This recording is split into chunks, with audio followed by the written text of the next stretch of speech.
aftermath of the first GRA consultation. At the time, there's little focus on the erosion of women's rights. So many policy changes have been made by stealth in hospitals, prisons, schools and elsewhere. And the uniformity of opinion within these professional groups in Scotland meant the voices of ordinary women were not being heard. When we look back at that first meeting, we determined that we should not give up the fight. It is incredible to think, like I said, how far we have come. We have grown since that day, but remain true to the principles of grassroots activism. We are volunteer-led, and our support comes from all of you here today and countless others like you that unfortunately couldn't make it. The situation for women's rights in Scotland is precarious. A century of progress has brought us to a place where, in a few distinct situations, provision is made for people, men and women, based on sex. Where sex matters in healthcare, for example, or for privacy, dignity and safety, we believe that it continues to matter. No one has yet convincingly made the argument that women do not need safe space in prisons or hospitals, that teenage girls do not need privacy in change rooms, or that we can ignore health or equality outcomes. Yet, this is what campaigners who have sought to dismantle women's protections argue. Or rather, they don't argue, they insist. They brand those who speak out as hateful. They even try to use the law to silence us, to deplatform us, or to even have us fired from our jobs. This right side of history is a cruel and intolerant place, yet one enthusiastically embraced by Scottish Government.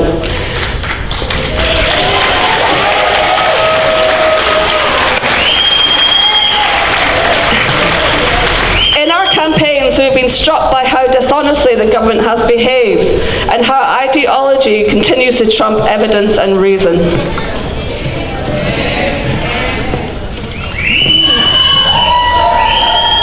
In 2018, we gave evidence to the Committee on the Census. All the expert witnesses agreed that integrity of the sex data needed to be preserved, and the committee agreed with this conclusion. Early this year, Fair Play for Women won their case against ONS to stop sex being recorded on that basis of self-ID. Yet, only this week, National Records Scotland announced they would ignore all this expertise, evidence and the legal findings and press ahead with a measure which will assuredly damage the quality of the data. Boo indeed. When we suggested that the committee examining the forensic medical bill should consider referring to sex rather than gender of an examiner, especially in light of statements from ministers that they regarded sex and gender as distinct, the committee unanimously agreed, including members who later, shamefully, voted against Joanne Lamont's amendment. Yet the government refused to budge until the heroic campaign of Joanne and the support of so many women, including victims of sexual assault, forced them to back down. Women's voices matter. We actually can change. This is what happens when women actually stand up.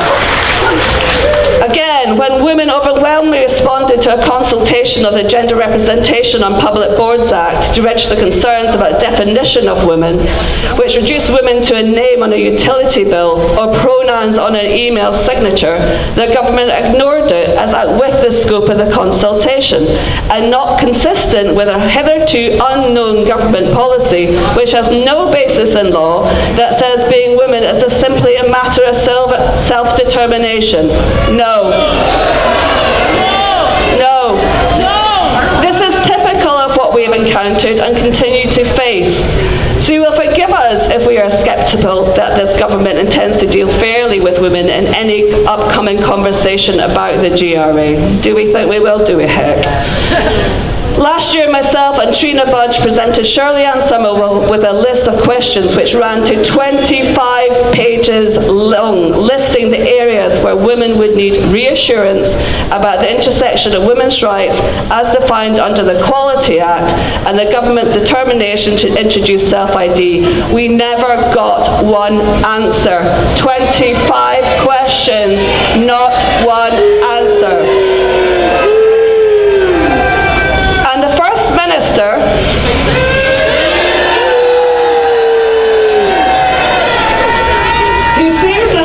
this policy her priority, will only say that we must trust her because she says she's a feminist who would never harm women. Well, First Minister, that's not good enough. You're going to have to win the argument. You don't get to play games with our lives or the lives of our mothers, sisters and daughters without reason or explanation.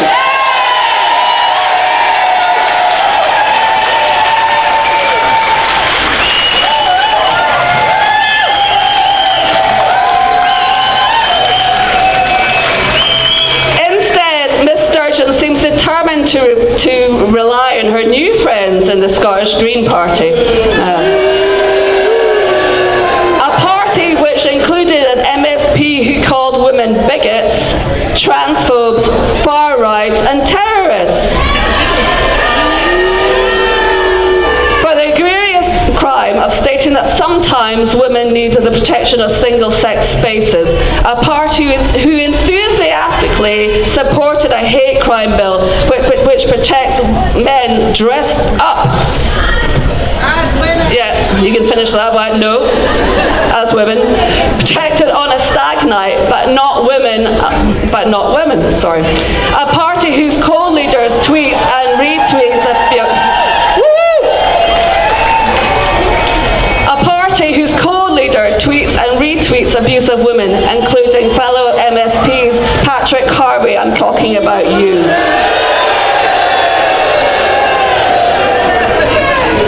Deeds, not words, are needed from the First Minister now. And as a bare minimum, we need to see proper, respectful engagement with critics. She needs to explain how she squares the circle that means government are introducing a women's health plan based on different health outcomes caused by sex when she refuses to accept that sex matters. Sex matters.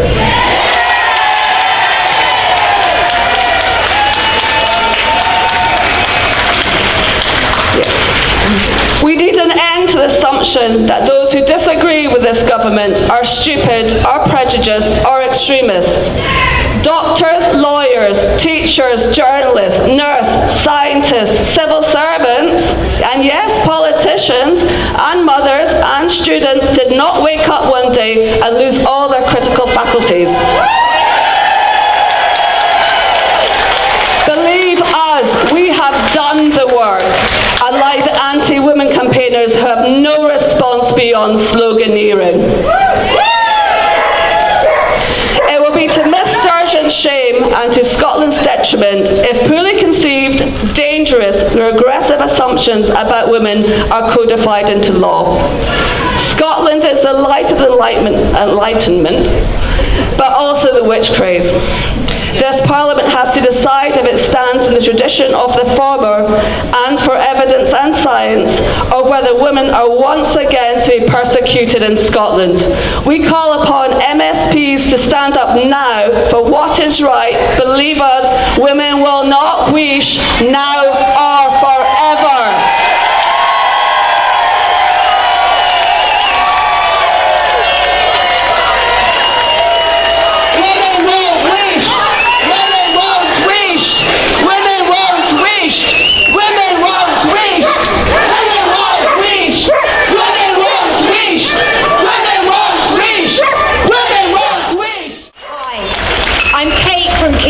Single sex.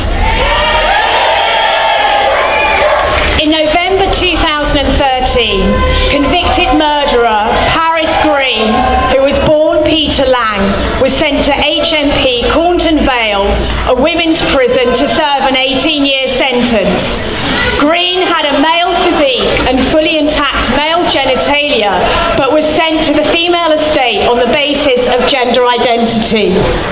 The following year, the Scottish Prison Service policy, gender identity and gender reassignment policy for those in our custody came into force. Emblazoned with the logos of Scottish Trans Alliance and Stonewall Scotland, a Freedom of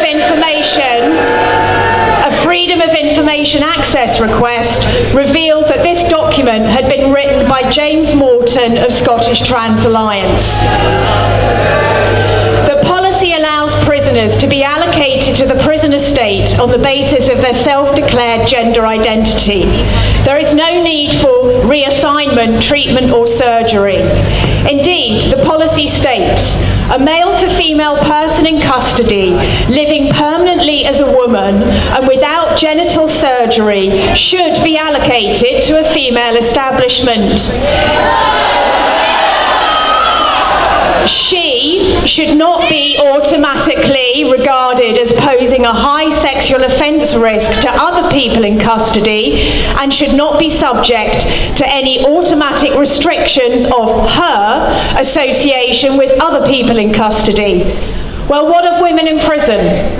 Throughout the criminal justice system, it is accepted that women in prison are exceptionally vulnerable and traumatised, exhibiting high rates of mental ill health, history of violent and sexual abuse, often since childhood, and high rates of self-harm and attempted suicide. Recently published research in the Lancet Psychiatry found that almost 80% of their sample of women in Scottish prisons had significant head injury. In most cases, this was the result of domestic abuse that had occurred over many years. Despite the acknowledged vulnerabilities of women in prison, their needs were not included in the Equality and Human Rights Impact Assessment that was conducted during the development and implementation of the policy. No women in prison, nor any groups representing the interests of women in prison were consulted. Sex was not included in the groups likely to be affected by the policy. By contrast, transgender prisoners, transgender people in the community, and organisations representing transgender interests were included. Scottish Trans Alliance interest in prisons and their insistence that Scottish Prison Service policy foregrounds transgender interests becomes very clear in a chapter written for the collection of essays, Trans Britain, Our Journey, edited by Christine Burns. In the chapter titled A Scottish History of Trans Equality Activism, James Morton writes, "We strategise that by working intensively with the Scottish Prison Service to support them to include trans women as women on a self-identification basis within very challenging circumstances, we would be able to ensure that all other public services should be able to do likewise." The intention is clear. Women in prison were an easy win to secure a precedent that could be used to argue that single-sex spaces for women provided in other sectors should also admit males on the basis of their self-identification. We've recently found out that Scottish Trans Alliance are involved at every level of the Scottish Prison Service. They provide training to prison officers. They advise on how new prisons should be built to ensure that they are gender neutral. They run workshops in women's prisons, and they are even involved in choosing which male prisoners should be considered for the female estate. I think this is wrong.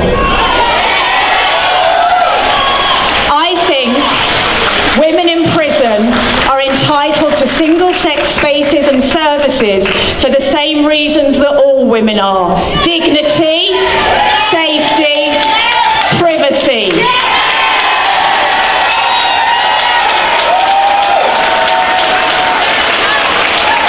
If we can't get it right for women in prison, who can we get it right for? Thank you.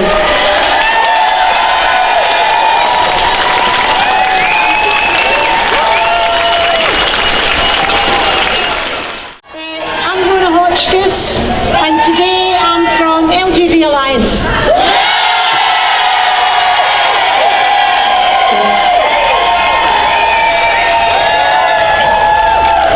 I'm here because we are heart-sick at the number of young LGBT people who contact us, especially lesbians, because they have nowhere else to turn, they are afraid, and they have been abandoned by the organisations who should stand for them.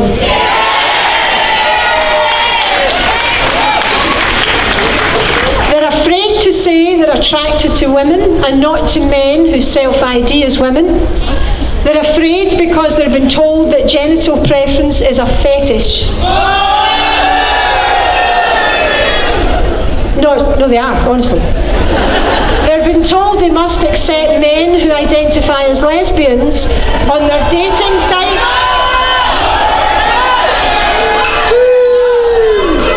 in their social groups and in their beds. Those same people who have abandoned them are supporting and praising their abusers. And this is without the wholesale official endorsement of gender extremism represented in self-ID.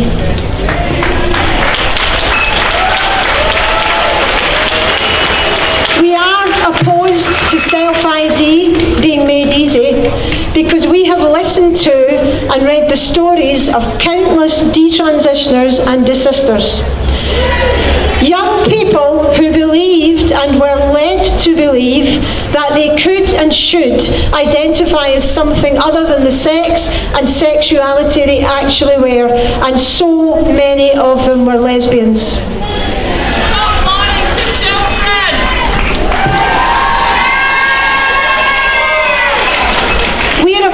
To self-ID because even without it, children and young people are being pushed along a route to irreversible damage by a system fueled and fooled, that was quite a good line, wasn't it? By gender ideology, and we will oppose any bill that makes that easier.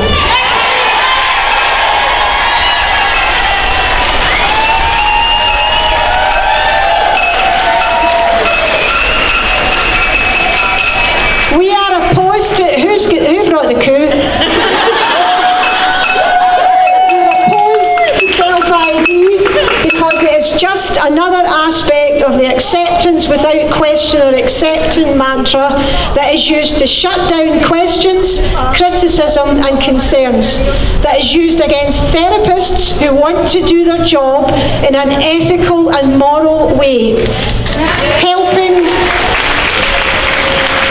young people explore their feelings and why they might believe themselves to be something other than what they are, and ensuring that past trauma and other mental health issues are dealt with properly.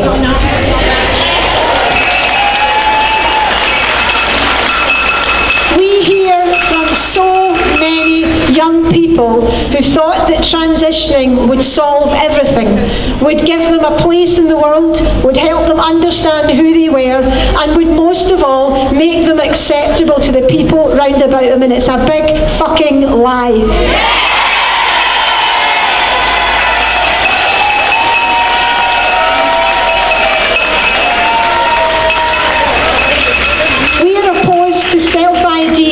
Because we believe it cannot be managed alongside the 2010 Equality Act, where sex is on a list of protected characteristics. We know that the next step will be attempts by gender extremists, some of whom work in there, to have sex removed completely from the Equality Act, or to have its meaning changed to include anyone who self-IDs as anything in any and all circumstances without exception. If there is no sex, there is no same-sex attraction.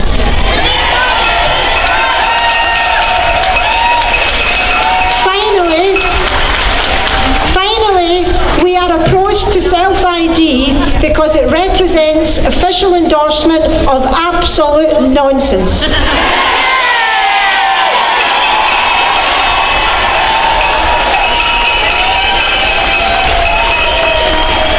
And it's a deeply damaging nonsense. A nonsense that is embedded and enforced through the twisting of truth, through intimidation, and through the assertion that there is no inherent clash of rights.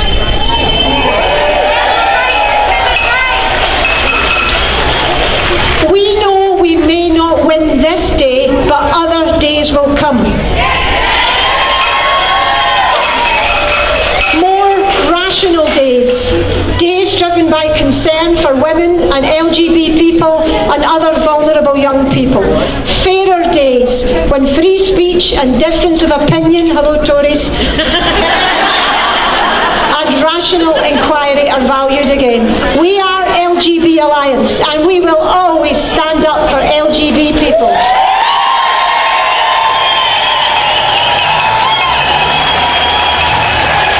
We are same-sex attracted and we will never be afraid to say so and to say no to self-ID. We are LGB Alliance, we are here to stay.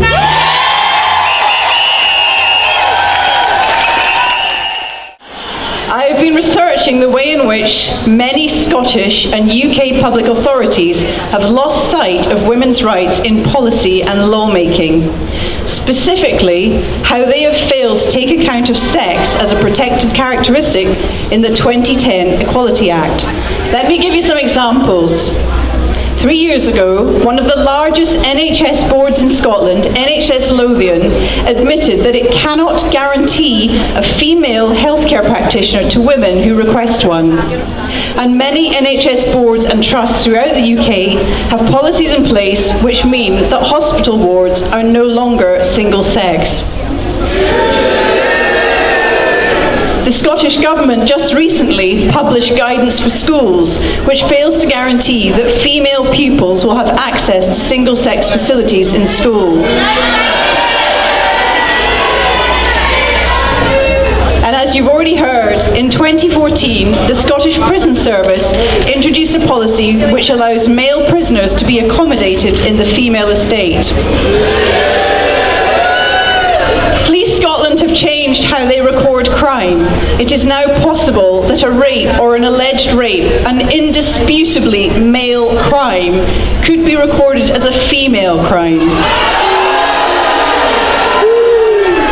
And at the end of last year, the Scottish Government Chief Statistician issued draft guidance which would see the complete cessation of the collection of data in sex in all but a few circumstances. I don't think I need to tell any of you here today why this matters. So the question is, why is it happening? It's happening because public servants, the people whose day job it is to create policies and laws on behalf of everyone, are failing to take account of the needs and interests of women. It's happening because these individuals are failing to recognise this conflict of rights, let alone seek resolutions to that conflict. It's happening because of a wider failure of political leadership.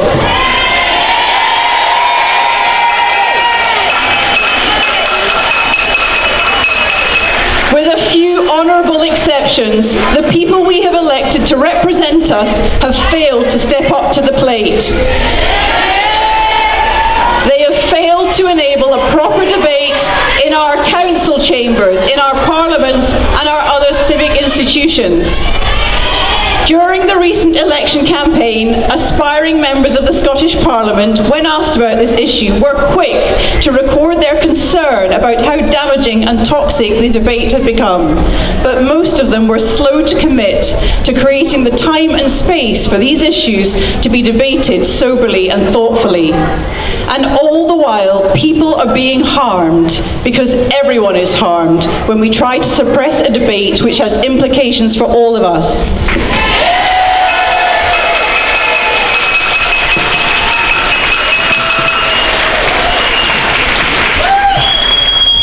Women's voices are not being heard, let alone listened to, in the building behind us, and the building further up the Royal Mile, and the building 400 miles from here.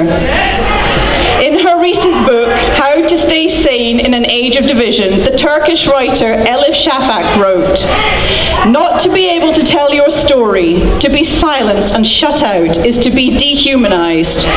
It strikes at your very existence. It makes you question your sanity, the validity of your version of events.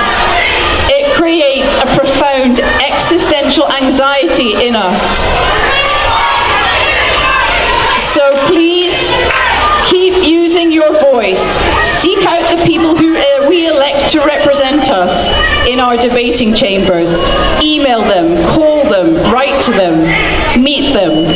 Let them know that our demands are reasonable. The right to be able to request a female practitioner or carer or councillor in moments when we are at our most vulnerable. The right of women and girls to have access to single-sex spaces, whether that's a school changing room, a hospital ward, a youth hostel dormitory or a prison wing.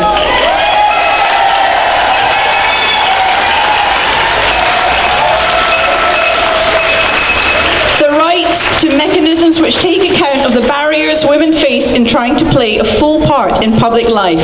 All women shortlists, reserved places for women on public boards, sex-segregated sports. Most of these rights exist on paper and in law, but they are frequently misinterpreted or simply not applied in practice. These rights were hard won, and the only choice is to continue to assert and demand them. Women weren't Wheesht, and nor should we.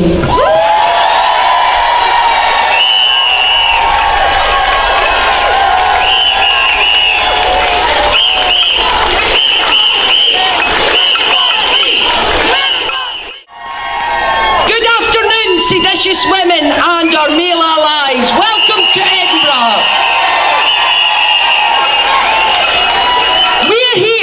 To tell those who govern over us that women matter. That women are adult, human, females.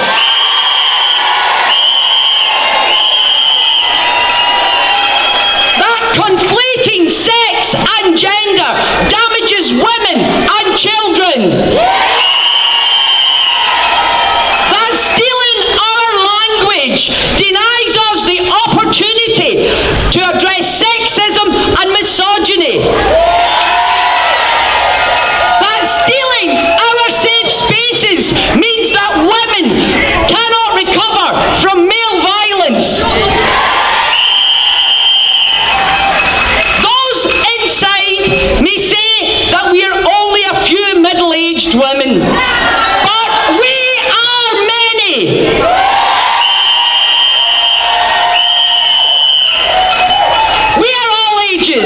And we are not going to Wheesht. This is the hill that many of us are prepared to die on. So, Nicola Sturgeon, Patriarch Harvey, you better build more women's prisons. Because seditious women have had enough. Women's rights are human rights.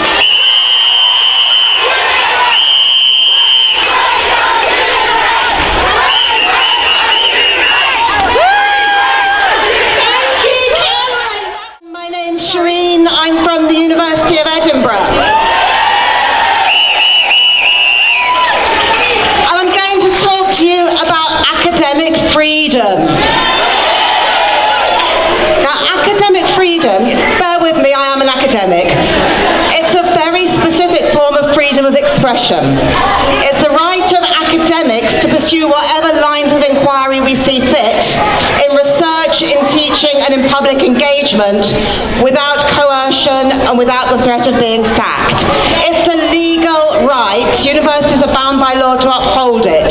So remember that, because I'm coming back to question you on that at the end. But if you're an academic who believes that biological sex is fixed and dimorphic, that the consequences of biological sex are significant enough that women need specific rights and provisions on the basis of sex, and if you say so in the course of your research, your teaching and your public engagement, then your academic freedom is far from assured. You risk being targeted with slurs, hyperbolic accusations by those who argue that there can be no debate and that any discussion of women's rights is bigotry, which can't be allowed in a university. So I think lots of you here today are going to be aware of some of the high-profile cases where women academics have been targeted. I think you'll have heard about Professor Selina Todd at Oxford, who lectures in women's history, who in the months leading leading up to lockdown had to be escorted by security officers to her lectures because of threats made against her. I think you'll have heard about feminist philosopher Professor Kathleen Stock, whose employer, the University of Sussex, has received multiple open letters calling for her to be sacked. Now, these are the high-profile cases at the tip of the iceberg, but under the surface is something much more insidious, the culture of fear that sees academics being frightened of being targeted, of complaints, of losing friends, of being sucked into something that will drain all their time and energy. Now, Selina and Kathleen are senior, they're high-profile, they're in secure jobs. The reality is, although the psychological effects for them of being targeted are going to be severe, they're not going to lose their jobs, they're not going to be on the streets. But if you're a junior academic on a precarious contract, which most junior academics are, you can't afford to be targeted. You'll be out of a job. And if you're a middle-ranking academic who needs to publish and needs to create a good impression to get anywhere in your career, being targeted could well end your promotion prospects. Or you might understandably just be scared. So for all those reasons and more, you self-censor. You research and teach about something other than women's rights, which in turn means the erosion of research, teaching and public engagement on women's sex-based rights. And this is the real problem. In many disciplines, it's becoming almost impossible to research the implications of sex self-ID for women and girls. There's no funding for it. Publishers are often too scared to publish the results. So the robust evidence that should be informing discussion of law and policy on women's rights isn't there. In teaching, gender-critical lecturers find ourselves quietly dropped from course teams or asked not to teach about women's rights. That means that students are less likely to come across any gender-critical, any feminist perspectives in their courses or on their reading lists. Students frequently only come across one perspective, giving the impression of a false consensus that can't be challenged. The impression that all right-thinking people must believe that biological sex is a spectrum and discussion of women's sex-based rights is bigotry. And in public engagement, events platforming those who advocate for women's sex-based rights are simply not organised because of the hassle that they cause. Public petitions, protests.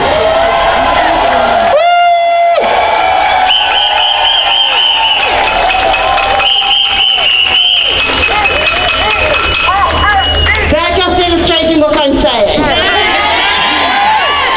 If you try to organise an event in a university platforming those who advocate for women's sex-based rights, you'll get petitions, open letters, calls for you to be sacked, hyperbolic accusations of the harm that will be done on campus, and protests like the one that we're seeing today that will try to stop you speaking, try to stop you engaging. So it really matters that universities are failing to uphold academic freedom in research, teaching and public engagement. It's distorting the evidence base and it's distorting the public conversation. Now, I said earlier that universities have a legal obligation to uphold academic freedom. I'm going to end by suggesting 3 things they can do that would help them uphold it. First, universities shouldn't take sides. They need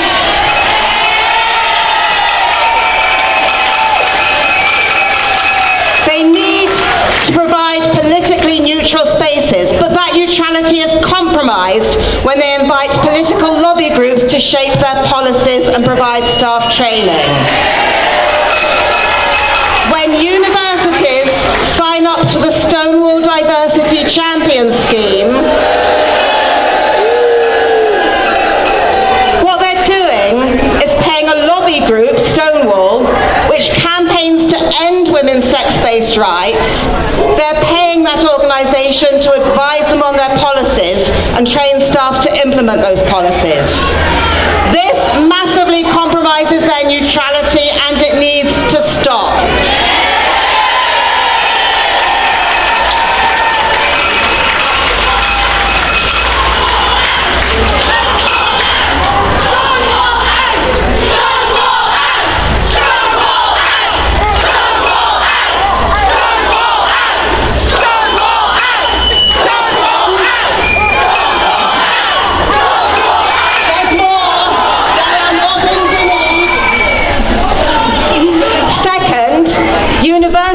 managers simply shouldn't engage with the tactics of no debate and academic mobbing. When students or staff claim that an academic advocating for women's sex-based rights makes anyone unsafe on campus, when students or staff engage in smears and insults and hyperbolic accusations against feminist academics, when students or staff call for feminists to be no platformed or sacked, they shouldn't be indulged. They should instead be educated in the concept of rational, productive, evidence-based disagreement, which is what universities are supposed to do.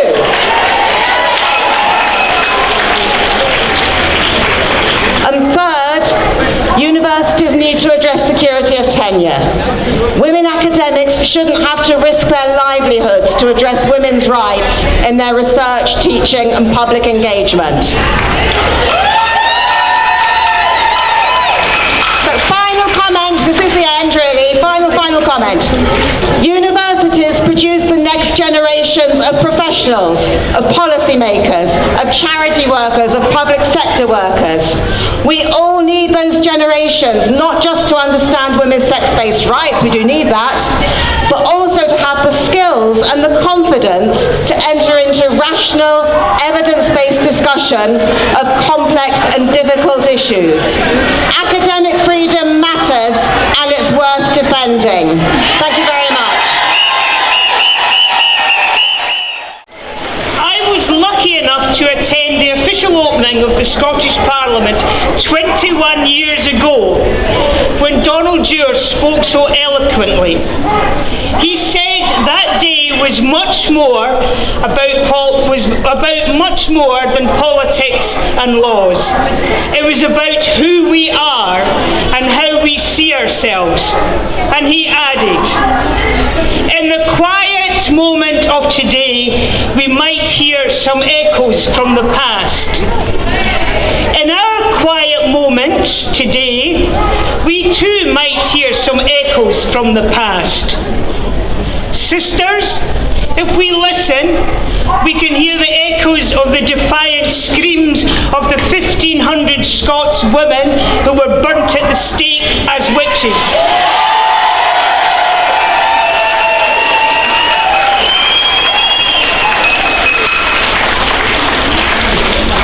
Listen carefully and we can hear the echo of the suffragettes who fought for our rights to vote in this Parliament.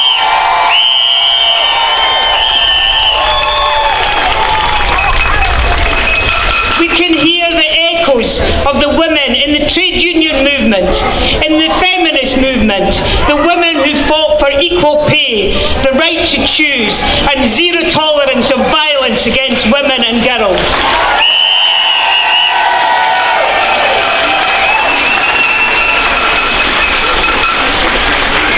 And we can hear the echoes of the women who campaigned for this Scottish Parliament. Women like Joanne Lamont who fought so hard to secure so many women MSPs. Our First Minister was lifted up by all of those women.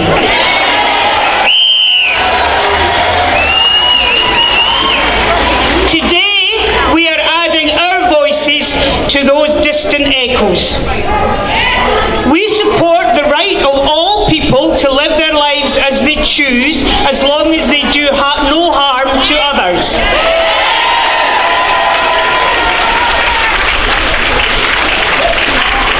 I support the reform of the GRA Act to make it simpler for trans people to live their lives, for them to flourish. But we cannot and will not allow our Parliament, the one so many of us here fought for, to take away our fundamental rights as women.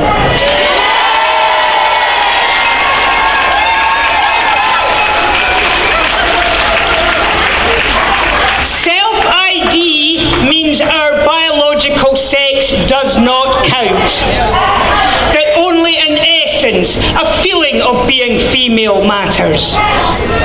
Any man can become a woman simply by declaring himself female.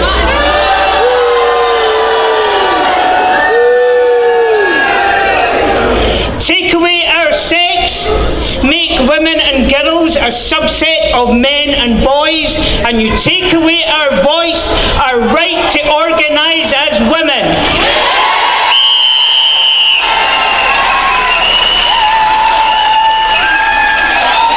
We are gathered here today to claim our right as women.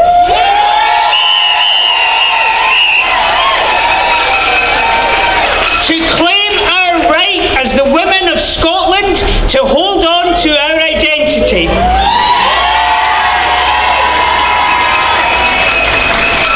It will be a long, hard campaign. The numbers are against us, but the distant echoes of our sisters are with us as we enter this fight.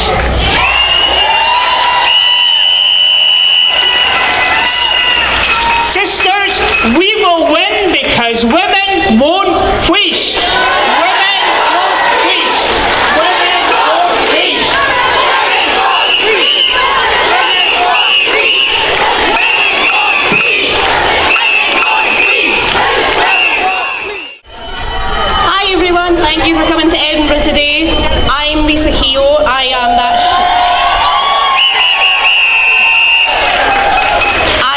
student that silly answered that question, you know, what is a woman? Oh, I don't know, someone with a vagina. Apparently that's wrong and that makes me transphobic. So yeah, I'm mainly here just to sort of say, you know, everyone thinks that students are all woke and all think women don't have vaginas, women have got something else. So I'm here to say we do have vaginas and we don't have free speech in university.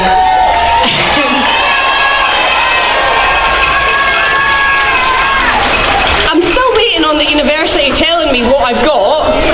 That was the question they didn't seem to want to answer.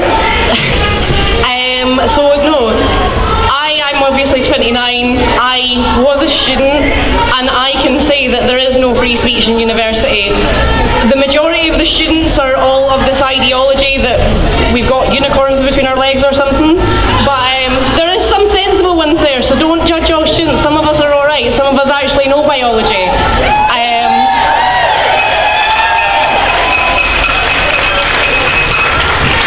And contrary to what people said, obviously the questions I was asked are, did you say that men are physically stronger than women? Well yeah, I did, because they are. I am a woman. I was a mechanic, and believe it or not, the men were stronger than me, so who knew? And yeah, so that's literally all I said. I never said anything transphobic. I wasn't the misogynist they said I was just a realist. I said what is true, what is biological, and what I believe. I'll never back down,